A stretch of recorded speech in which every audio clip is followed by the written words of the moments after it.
Bayangkan seorang pemuda daripada China yang bernama Zing menghabiskan masa 2 tahun bukan untuk membina rumah idaman dia, tetapi dia telah membina sebuah bandar untuk haiwan peliharaannya.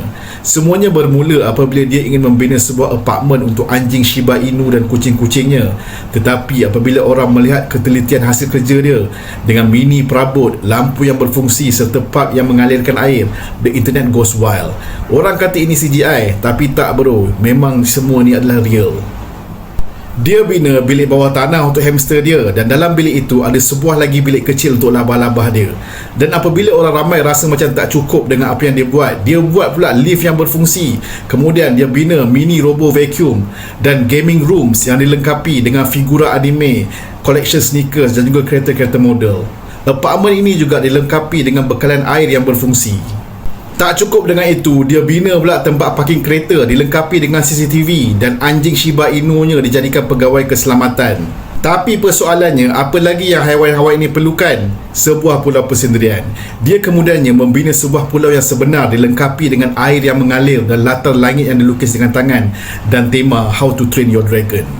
Apabila dia ingat semuanya telah selesai, isterinya Ting Hao memberitahu dia bahawa kucing mereka akan melahirkan 7 anak.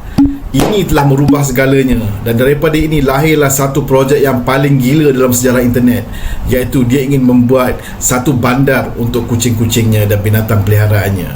Selama berbulan-bulan lamanya dia menghabiskan masa untuk membina spa, pasaraya yang dilengkapi dengan daging sebenar, bank, pawagam yang mengambil masa lebih daripada 2 bulan hanya untuk membuat 3D printing kepada lebih daripada 1000 components, kelab biliard dan juga Meow Donalds. Dia juga belikan cyber quads dan juga cyber trucks untuk dia punya hamster.